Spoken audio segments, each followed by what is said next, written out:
Ex prime minister Atal Bihari Vajpayee ji की कविता, उनको music मैंने दिया। ये चीज हमने सुनी थी, आपको अवार्ड भी शायद नहीं दिए थे अटल बिहारी वाजपेयी ने, ये चीज हमने सुनी थी। वो मैंने कंपोज किया, HMV ने मुझे बुलाया, HMV कंपनी ने म्यूजिक के लिए बुलाया मुझे।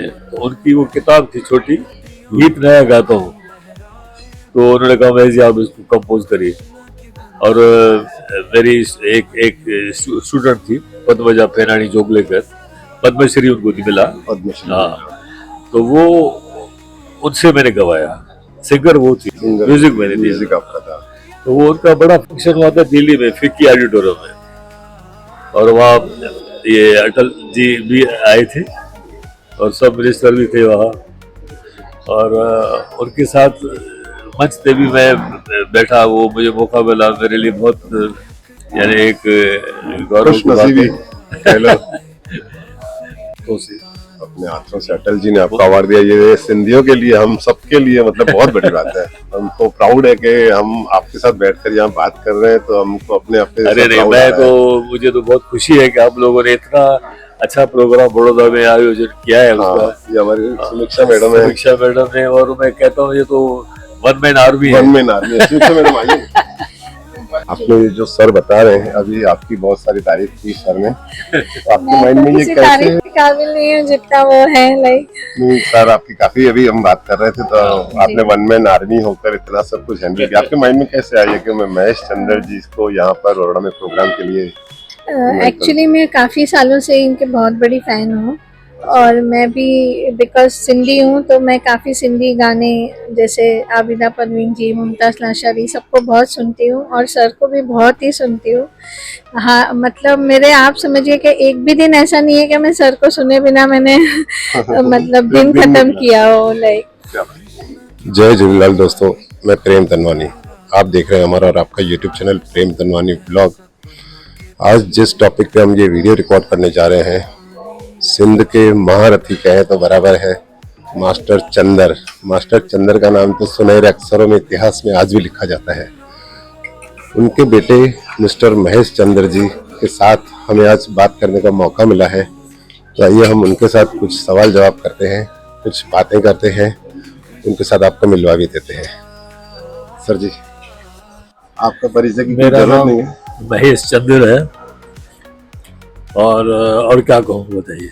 बस आपके पापा इतनी महारत यूज की थी संगीत में, कलाकार थे बहुत बड़े, आप भी उनके नक्शे कदम पे हैं, तो उनके बारे में हमें कुछ बताइए। और जी, मेरा जो जन्म था, मास्टर चंद्र जो सिंध के बहुत महान कलाकार थे, जिन्होंने हिज मास्टर वॉइस कंपनी में 600-700 एल्बम निकाले थे उस जमाने में। 600-700 1933 से लेकर 70 तक, मतलब आजादी से भी पहले से। हाँ, 1933 से, और उनके रिकॉर्ड हर घर में मौजूद रहते थे, और बहुत मकबूल आर्टिस्ट रहे उस जमाने में, और वो खुद लिखते भी थे, पोएट थे, कंपोजर थे और सिंगर थे जी। तो मुझे भी बचपन से, मैं खुद ही अपना बता देता हूँ बचपन से मुझे भी उस माहौल में बड़ा हुआ, हिंदुस्तान नहीं, इंडिया में। तो वहाँ मेरे जो आसपास थे वो गैर सिंधी जो थे उस्ताद थे, तो उस वक्त मैं, पिताजी जो हम सिंधी में गाते थे, तो मैं उस वक्त सिंधी नहीं गाता था। अच्छा। तो उस वक्त मैंने गज़लों के बहुत एल्बम निकाले। गजलों के एल्बम? गज़लों, उर्दू गज़लों, हिज मास्टर वॉइस कंपनी में, और उनको, उन एल्बमों को सुनकर फिल्म में भी गाया मैंने। अच्छा। काफ़ी गाया मैंने फिल्म में उस जमाने में, ये मैं बात कर रहा हूँ अराउंड लेट 60s और 70s की, उस जमाने की बात है। तो वो जैसे एक फिल्म थी मैं खाना, हाँ, उसको इसके प्रोड्यूसर डायरेक्टर थे केदार शर्मा, बहुत मशहूर उस वक्त के राज कपूर साहब के उस्ताद थे वो तो उनकी फिल्म मैं खाना में मेरी इंट्रोडक्शन हुई। उसके बाद एक और फिल्म का गाना बहुत मशहूर हुआ, पत्थरों का शहर फिल्म का, उसका टाइटल सॉन्ग मैंने गाया, ये तो पत्थरों का शहर है। जिसका म्यूजिक उषा खन्ना ने दिया था। उस दौरान मैंने एज अ कंपोजर बहुत काम किया। सिंगर के साथ मुझे कंपोजिशन की भी एक गिफ्ट थी, जो कुदरतन मैं कंपोज खुद अपनी गज़लें करता था ज़्यादातर। और मैंने दूसरे उस दौर के दूसरे जो फनकार थे, अनूप जलोटा, कृष्णा मूर्ति, वाडकर साहब, सुरेश वाडकर जी और आशा भोसले जी, मन्ना डे, इन लोगों से मैंने एज अ कंपोजर काम किया। उनको मैंने एल्बम में गवाया मैंने। अच्छा, अपने एल्बम में उनसे अपने हाँ, उनसे सिंगिंग गवाया करवाया। मैंने एज अ म्यूजिक डायरेक्टर। क्या बात है, मूवी भी की ये चीज तो हम भी मतलब हमें भी नहीं पता। इसलिए मैं बता रहा हूँ, जी। बहुत पुरानी बात है ना। तो उस दौर में फिर कंपोजिशन करते करते क्या हुआ कि एक बार मैं बाहर भी जाता रहा, विदेशों में मैंने बहुत प्रोग्राम किए, पूरे ईस्ट में, जापान तक, और यहाँ से सिंगापुर से लेकर फिर यूके, अमेरिका में 35 बार गया हूँ, 35 टाइम्स।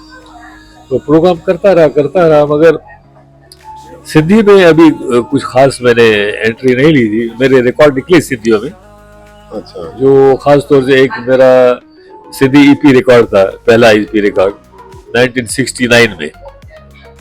तो उसमें जो एक पिताजी की लिखी हुई काफी थी, सिज उभर तू शल रात हुई, वो बहुत मशहूर हुआ उस दौर में सिंधियों में। वो मैंने जो गाने ईपी रिकॉर्ड किए, दो ईपी रिकॉर्ड उस वक्त रिकॉर्ड किए, वो सिंधी भी मैंने अपने स्टाइल में गाया, गजलों की स्टाइल में। उसके बाद सिंगापुर से मुझे एक बहुत मशहूर उद्योगपति थे, चैन राय, तो उन्होंने मुझे फोन किया। उन्होंने कहा, महेश चंद्र, ये हमारे घर में शादी है, आप आओ, मगर एक शर्त है कि तुम गजलें नहीं गाओगे। अच्छा, गजलें नहीं गाना है। गजलें नहीं गाना, मुझे हमको मास्टर चंद्र के गाने सुनने हैं। क्या बात। हाँ, तो पहली बार मैंने मेरे पिताजी के जाने के बाद, वो 84 में उनका देहांत हुआ, तो पहली बार मैंने सिंधी गाने की शुरुआत की फुल फ्लेज। तो मैं 85 में गया सिंगापुर, तो वो जो मैंने एक बार शुरू किया सिंधी में गाना, तो क्या है, सुने हुए तो थे ना पिताजी के गाने, हाँ, बचपन से मैं उनके साथ जाता था। यहाँ बड़ौदा में भी आया था, वारसा कॉलोनी में, कई बार मैं बचपन से ही उनके साथ जुड़ा हुआ था। तो सिंधी गाने मुझे याद थे, कभी गाया नहीं था। कभी गाया नहीं। तो उस वक्त जो मैंने शुरू हुआ, तो मुझे पता नहीं कौन गा रहा है, अच्छा, शुरू हो गया अचानक, बस सब गाने जैसे अभी गा तो रहा हूँ, आपको अंदर से ही ऐसी निकलता गया। जैसे अभी गा रहा हूँ। जो भी गा रहा है। 85 से शुरू किया मैंने गाना, वो सिंधी गाना। मैं खुद हैरान, मैंने कभी गाए नहीं गाने। फिर उस दौर से जो मैंने सिंधी शुरू किया, तो बस, तो फिर सिंधी लोगों ने मुझे पूरे, आपको पता है सिंधी बहुत भाई प्यार दिया। पूरी दुनिया में फैले हुए हैं। पहले हुए पूरी दुनिया में। उन्होंने जो बुलाना शुरू किया, तो मेरी उर्दू तो रह गई, और सिंधी ज्यादा प्रमोट हो गई। ऐसा ही हुआ ना। हाँ, उस ऐसे हुआ। और उसमें कंपोजिशन करता रहा। एक मेरी जिंदगी का बहुत बड़ा एक चांस था, मौका था, वो जो honourable ex prime minister Atal Bihari Vajpayee ji की कविता, उनको म्यूजिक मैंने दिया। ये चीज हमने सुनी थी। आपको अवार्ड भी शायद नहीं दिए थे अटल बिहारी वाजपेयी ने। ये चीज हमने सुनी थी। वो मैंने कंपोज किया, HMV ने मुझे बुलाया, HMV कंपनी ने म्यूजिक के लिए बुलाया मुझे। तो उनकी वो किताब थी छोटी, गीत नया गाता हूँ, तो उन्होंने कहा, मैं जी आप इसको कंपोज करिए। और मेरी एक स्टूडेंट थी, पद्मजा पेनानी जोगलेकर, पद्मश्री उनको मिला। पद्मश्री। हाँ, तो वो उनसे मैंने गवाया, सिंगर वो थी, म्यूजिक मैंने दिया। म्यूजिक आपका था। तो वो उनका बड़ा फंक्शन हुआ था दिल्ली में, फिक्की ऑडिटोरियम में, और वहाँ ये अटल जी भी आए थे और सब मिनिस्टर भी थे वहाँ, और उनके साथ मंच पे भी मैं बैठा। वो मुझे मौका मिला, मेरे लिए बहुत यानी एक गौरव की बात है। तो उन्होंने वो उस एल्बम का ओपनिंग किया, और वहाँ हमने उनको उनके ही कंपोजिशन गीत लगाएगा तो सब गा के सुनाया उन्होंने। बहुत खुश हूँ। और मुझे अवार्ड भी दिया उस फंक्शन में अपने हाथों से। अपने हाथों से अटल जी ने आपको अवार्ड दिया, ये सिंधियों के लिए, हम सबके लिए मतलब बहुत बड़ी बात है। हमको प्राउड है कि हम आपके साथ बैठकर यहाँ बात कर रहे हैं, तो हमको अपने अरे नहीं, मैं तो मुझे तो बहुत खुशी है कि आप लोगों ने इतना अच्छा प्रोग्राम बड़ौदा में आयोजन किया है उसका। ये हमारी समीक्षा मैडम है, समीक्षा मैडम ने, और मैं कहता हूँ ये तो वन मैन आर्मी है। वन मैन आर्मी है। समीक्षा मैडम आइए। जो सर बता रहे हैं अभी, आपकी बहुत सारी तारीफ की सर ने, तो आपके माइंड में ये कैसे? तारीफ के काबिल नहीं है जितना वो है, लाइक नहीं सर, आपकी काफी, अभी हम बात कर रहे थे तो आपने वन मैन आर्मी होकर इतना सब कुछ हैंडल किया, आपके माइंड में कैसे आया कि मैं महेश चंद्र जी को यहाँ पर बड़ौदा में प्रोग्राम के लिए? एक्चुअली मैं काफ़ी सालों से इनके बहुत बड़ी फ़ैन हूँ, और मैं भी बिकॉज सिंधी हूँ तो मैं काफ़ी सिंधी गाने जैसे आबिदा परवीन जी, मुमताज़ नाशरी, सबको बहुत सुनती हूँ, और सर को भी बहुत ही सुनती हूँ। हाँ, मतलब मेरे, आप समझिए कि एक भी दिन ऐसा नहीं है कि मैं सर को सुने बिना मैंने मतलब दिन खत्म किया हो, लाइक। तो काफ़ी टाइम से मैं कोशिश कर रही थी कि मैं उनका प्रोग्राम ऑर्गेनाइज करूँ, लेकिन मुझे यही था कि इतना बड़ा प्रोग्राम मैं अकेले किस तरह से करूँगी। तो मैंने काफ़ी यहाँ पे जैसे सिंधी एक दो ट्रस्ट जो हैं उन पे भी, मतलब जो बड़े हैं सिंधी समाज के, उनको मैंने अप्रोच किया था कि मेरी ऐसी इच्छा है तो आप साथ में वो करिए। बट सभी का यही कहना था कि महेश चंद्र जी बहुत बड़े आर्टिस्ट हैं और उनका इतने बड़े लेवल पे प्रोग्राम यहाँ ऑर्गेनाइज करना थोड़ा डिफ़िकल्ट होगा। तो फिर आखिर में मैंने सोचा कि ठीक है, जो होगा देखा जाएगा, मैं खुद ही ऑर्गेनाइज कर देती हूँ। तो इसलिए सर बता रहे हैं कि वन मैन आर्मी करके आपने पूरा प्रोग्राम ऑर्गेनाइज किया, और मैं समझता हूँ सर का नेचर और सर की जो बातें हैं उसमें आपको इतना डिफिकल्ट नहीं लगा होगा। नहीं, मतलब तो स्मूथली देखिए, एक क्या होता है, जितना बड़ा आर्टिस्ट और जितना बड़ा नाम होता है उतना बड़ा थोड़ा एक लोगों में इम्प्रेशन होता है कि भाई मतलब शायद वो उनकी कुछ ज्यादा डिमांड होंगी, या मतलब उनके अपने मतलब एक एटीट्यूड होगा या कुछ होगा। But to my surprise, like जब मैं उनसे फोन पे, तो मैंने उनसे 2-3 बार बात की थी, बट जैसे ही मैं कल उनको यहाँ फर्स्ट टाइम मिली, like he is such a down to earth, मतलब, और इतने सिंपल वो हैं कि मतलब आपको लगेगा ही नहीं कि उनके अंदर इतना बड़ा फनकार है। ये मतलब चीज तो हकीकत है। ये उनकी बहुत बड़ी लाइक महानता है, या जो भी हम कह सकते हैं, मुझे समझ में नहीं आ रहा मैं कैसे डिस्क्राइब करूं। हम लोग बट वो इतने डाउन टू अर्थ और इतने मतलब प्रेम से मिले कि मतलब हमको लग ही नहीं रहा कि हमने किसी इतने बड़े फनकार को साथ हम बैठे हैं आज। बट वो भी एक लाइक क्योंकि मतलब मुझे तो यही है कि भगवान जानते हैं कि मैं उनकी बहुत बड़ी फैन हूँ, इसीलिए शायद उन्होंने आज मुझे ये सही बात है। और महेश जी को भी अंदर भगवान आए होंगे। हाँ, तो आपको मतलब वो जैसे शाहरुख खान कहते हैं कि किसी चीज को अगर शिद्दत से चाहो तो पूरी कायनात आपको मिलाने लग जाती है। बस उसी तरह मेरे साथ भी ये एक मिरेकल हो गया है कि आज मैं मेरे उनके रूबरू बैठने का मुझे मौका मिला है, और उनका प्रोग्राम आयोजन करने की मुझे शक्ति या जो भी है वो भगवान ने दी है, लाइक। तो और मैं सर की भी बहुत शुक्रगुजार हूँ कि उन्होंने ये प्रोग्राम करने के लिए मुझे डेट्स वगैरह अपना कीमती समय निकाल के यहाँ तक आए हैं। तो I would like to thank him with all my heart, and I'm really looking forward to the show. And like बस। अच्छा सर जी, हम एक सवाल और पूछना चाहते हैं कि आप तो पूरी वर्ल्ड घूमे हुए हैं, हर जगह प्रोग्राम किए हुए हैं, और भारत के अंदर सबसे ज्यादा आपको कौन सा सिटी ज्यादा पसंद है, कौन सा शहर ज्यादा पसंद है? किसके लिए? भारत के अंदर जो शहर है अलग अलग, सबसे ज्यादा कौन सा शहर आपको ज्यादा पसंद है? शहर तो बहुत बड़े खूबसूरत है काफी, मगर मुझे जो भाई सिद्धि भाई बुलाते हैं ना, तो वो ज्यादा खूबसूरत है सिद्धि भाई।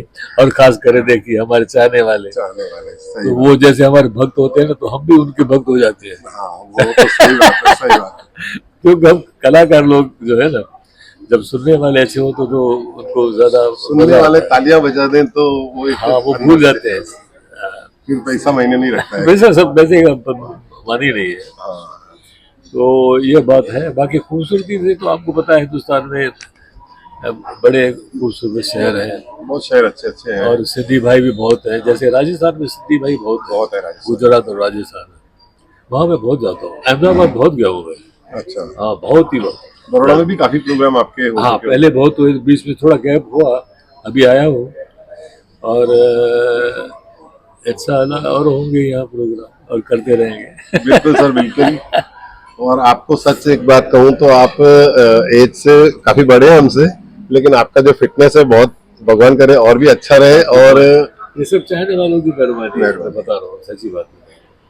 और मैं भी अभी जो अपनी पूरी जिंदगी अपने की तरह गाया है, अपनी तरह प्रोग्राम किया है, अभी मैं जाता हूँ सिर्फ हमारी जो पिताजी की परंपरा है ना, विरासत, उनको उनको चलने देने के लिए मैं कर रहा हूँ। पैसों की मेरी कोई बात नहीं, ये तो फॉर्मेलिटी है एक जगह, कहीं कितना मिला क्या वो मैं नहीं देखता अभी। और आपकी दुआ से सब कुछ चल रहा है, घर में भी अच्छा चल रहा है और सब लोग कर रहे हैं, हमारे बेटे भी अच्छी पोजीशन में है, परिवार अच्छा है। और मैं अभी अपनी खुशी से गाता हूँ, ज्यादा सच बताऊंगा। सही है। मुझे खुशी इसलिए कि मैं, मेरे जो पिताजी ने छोड़ी हुई ये जो है ना परंपरा, और इतना बड़ा खजाना है, खजाना है। ज्यादा से ज्यादा लोगों तक पहुंचे। और मेरा, मैं पूरी जिंदगी का जो मेरा अचीवमेंट है ना, मैं, लोग पूछते हैं मेरा, मैं कहता हूँ मेरी अचीवमेंट ये है कि मेरे पिताजी का जो जो खजाना है वो मैंने अच्छी तरह से संभाला और उसको थोड़ा सा कोशिश की अच्छे तरीके से पेश किया लोगों के सामने। और यंगस्टर जो है, अब देखिए इसका परिणाम ये हुआ है, आजकल के जो यंगस्टर्स है ना, वो पिताजी के गाने गाते हैं सिद्धि, जो 90 इयर्स पहले 33 में जो रिकॉर्ड किया था। ये चीज हकीकत है, ये चीज हकीकत है। अभी देखो, जैसे एक मिसाल, दिल तुझे मुझे हिक्का, ये एक गाना है, 33 में रिकॉर्ड हुआ है। अब बताइए कितने साल हुए, 90 ईयर से ज्यादा हो गए। बिल्कुल।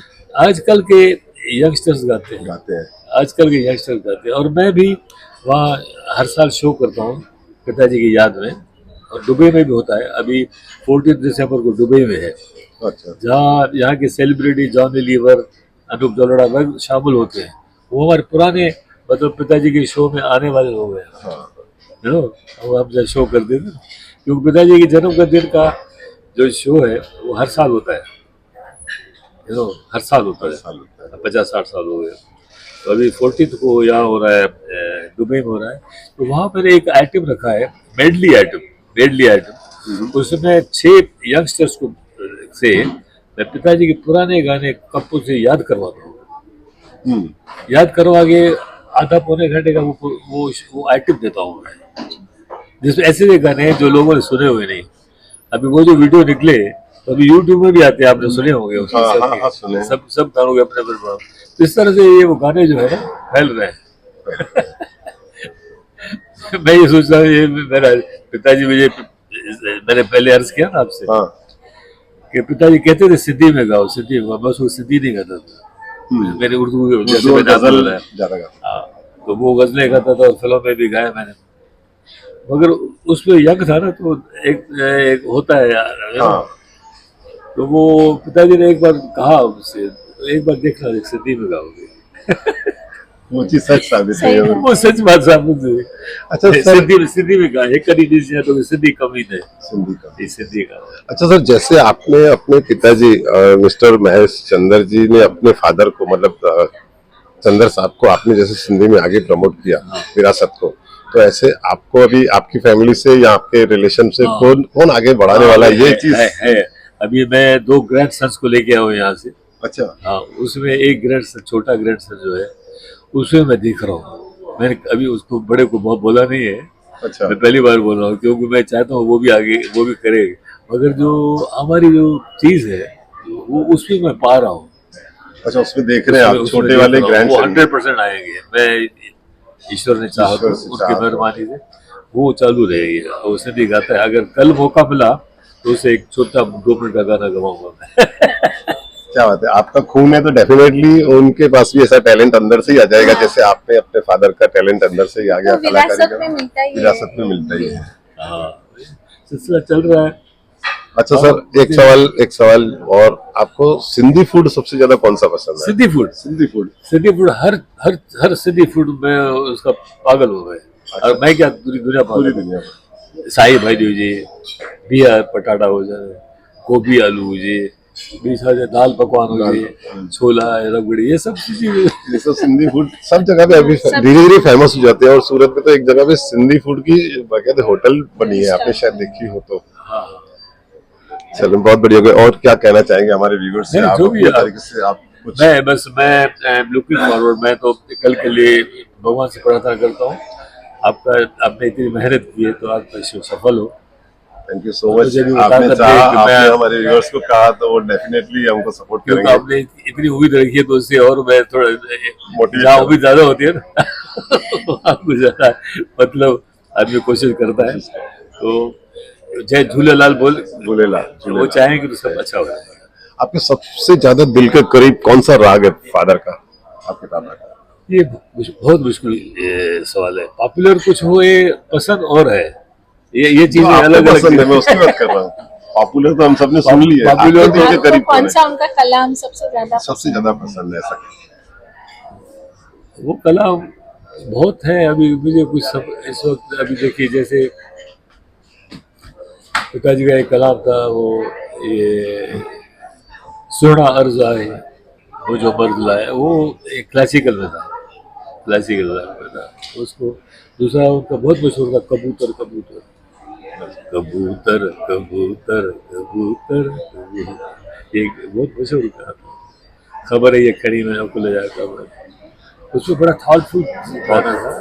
आपके पिताजी के गानों में मतलब एक चीज हमने देखी है, उनका जो शब्द बोलते हैं मीनिंग अलग होता है उसका। थोड़ा बहुत जो शब्द बोलते हैं गाने में, पर मगर उसका मीनिंग बहुत गहरा होता है। ये आपने अच्छा सवाल पूछा है।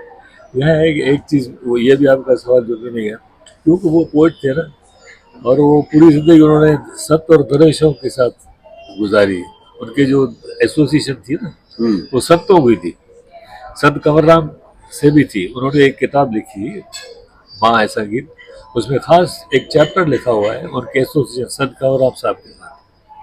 कैसे वो रिकॉर्डिंग नहीं कर रहे थे, फिर लोगों ने कहा भाई सत सत चंद्र से मोहब्बत है, आप मास्टर चंद्र को कहिए, वो उनको ले आएंगे। और यही हुआ। बहुत बड़ी बड़ी कहानियां हैं। तो इसलिए उनके जो भी लिखते थे पिताजी, तो उनमें ये गहराई होती थी, क्योंकि उनकी ये जो बोलते हैं दरवेशी ख्याल आते थे उसमें, इसलिए वो वो बहुत सब आ जाते थे। आते थे। मगर क्या हुआ है, रिकॉर्डिंग कंपनी में जब गए तो रिकॉर्डिंग कंपनी वालों ने ये महसूस किया, पहले तो उन्होंने दरवेशों के कलाम गाए, हाँ, तभी वह ख्याल सारे से जो अथम का दिल में, और बहुत ही दरवेश लोगों के गाने गाए। तो कैसे कंपनी ने के उस वक्त शायर थे हुदराज दुखायल, दुखायल शायर जी कंपनी के शायर थे। हाँ, वो उस वक्त लिखते थे, उस वक्त वो लिखते थे लव सॉन्ग, रोमांटिक सॉन्ग्स लिखते थे। हाँ, दुखायल। तो एक्चुअली वालों ने कहा भाई मास चक्कर कहाँ से एक रोमांटिक गाने का हो, हाँ, ये दरवेश कलाम गाते हैं, क्लासिक गाते हैं। तो वो जो गंवार शुरू किया, वो हर घर में जाने लगा, घर घर में गया रोमांटिक सॉन्ग। क्योंकि आवाज होती है ना उनकी, वो हीरो को बैकग्राउंड जैसे देते हैं हीरो वाली, वो ट्रेडिशनल जो दरवेश गाते थे वो आवाज नहीं थी। ओके, वो एक बिल्कुल कंपोज आवाज थी, जिसको कि ये जैसे साइकिल साहब गाते थे उस दौर में, फिल्मों के लिए, उन्होंने फिल्मों के लिए भी गाए पिताजी। तो इस तरह की जो आवाज थी, वैसे मैंने एक्सपेरिमेंट किया तो वो चल पड़ा। तो फिर वो रोमांटिक गाने, दिल तुझे मुझे का एक गाल दबु दुमो हिरे करे, दिल लगा आप उसी बच्चों बोला छा क्या। बहुत बढ़िया। मगर वो भी गाने उन्होंने रूहानियत भरी। क्यों? वो गाने उन्होंने गाए सिद्धि सुरों में, उसके पीछे सिद्धि सुर थे। ये बहुत बड़ी बात है। सिद्धि सुर में एक अजीब सी कशिश है, दरवेशों ने बनाया हुआ सुर है, तो इसलिए उनका रोमांटिक गाना भी वहाँ के दरवेश पसंद करते थे, लाइक करते थे दरवेश लोग, भले उनकी पोएट्री अलग हो। हाँ, दिल तुझी मुझे का यह का गाल दबो दबो वो दे करे, मगर वो प्यार करते थे, पिताजी को बहुत प्यार करते थे। इनकी राइटिंग मतलब सुरों में। हमारे पापा भी आपके फादर के बहुत बड़े फैन थे। उनको सबसे ज्यादा जो वीरांगे के वक्त का गाना लिखा था ना, वंजन था बिल्ली वंजन था पक्की बाग पहन जो छदी ना वंजन था, वो गाना मेरे फादर का बहुत फेवरेट था। तो ये आपको भी ये गाने से मैं समझता हूँ बहुत ज्यादा लोगों ने प्यार। नहीं वो मैं जरूर गाऊंगा। ये लोगों के जो पसंदीदा गाने हैं उनको मैं जरूर पेश करूंगा। मैं उम्मीद करता हूँ कल इसी तरह से। और क्या मैसेज देना चाहेंगे हमारे व्यूअर्स को, आप बताएं आपकी तरफ से। जो आजकल जो यंगस्टर हैं हाँ। वो ज्यादातर मोबाइल में ज्यादा जुड़े हुए हैं और कोई एक्टिविटी नहीं, उनके लिए आप कुछ। अभी क्या है, अभी यंगस्टर्सों को जो जो वहाँ से जो हमारे प्रोग्राम से काफी पैदा हो गए, मशहूर हो गए हमारे शो से, सूरज चंद्र जाए शो से। तो उसके बाद उन्होंने क्या किया, जैसे पिताजी ने संत कंवरराम साहब ने, हम लोगों ने उसको म्यूजिक को सीखा तो उनको सीधा ही उनको शोहरत मिल गई। चलो कुछ गाने गा के उनको शोहरत जो मिल गई, इतने बिजी हो गए, देश विदेश में प्रोग्राम कर रहे हैं। तो कब से को मैंने ठीक है चलो सिंधी में तो गा रहे हैं, यही बहुत है। और वो किसका भी कलाम गा रहे हैं, मास्टर चंद्र का गाना है, वो उसमें सुर तो है, सिंधी सुर तो है, भले उनको पता हो ना हो। सही बात है, बिल्कुल सही बात है। तो ये खुशी है कि गा रहे हैं। और सुरक्षा जी आप जी बताएं। तो उन्हीं यंगस्टर सिंगर्स में से एक सिंगर मैं यहाँ भी लेके आया हूँ। अच्छा। जिसका नाम है सरल रोशन जी। अभी वो बहुत मशहूर, पूरी वर्ल्ड घूम रहे हैं, बहुत मशहूर है। अभी चाइना में भी थे। हाँ, मगर मैं जब कहता हूँ ना उनको तो सब बात नहीं यार, हमसे कोई बात नहीं करते, पैसे वैसे प्यार से बंधे हुए। मैंने कहा जो दूंगा मैं लेना पड़ेगा। सही बात है, सही बात। आगे कल आप सुनेंगे वो कल अच्छा प्रोग्राम आपका है तो डेफिनेटली हम सब भी होंगे और आपका प्रोग्राम हम लोग लाइव रखने की पूरी कोशिश करेंगे ताकि आपका प्रोग्राम हम लाइव यूट्यूब पर रख के लोगों तक पहुंचाएं। और समीक्षा मैडम आप कुछ बताना चाहें कुछ अपने बारे में? नहीं, मेरे बारे में बताने लायक कुछ नहीं है, मैं ऑलरेडी बता चुकी हूँ कि मैं आप पहले भी ऐसे प्रोग्राम कर चुके हैं? हाँ, मैं इवेंट्स करती हूँ, एग्जीबिशंस वगैरह, जैसे ब्राइडल वेडिंग एग्जीबिशंस, और लाइक इवेंट प्लानर भी हूँ। अगर किसी को वेडिंग्स और उसके लिए लाइक ऑर्डर्स वगैरह जो लेते हैं आजकल, लाइक तो बस इतना ही। बट और मेरा जो मास्टर चंद्र जी का फेवरेट है, एक तो है किस्मत कई जुदाई, और दूसरा है दिल भर जे दिल दर्द किया मना।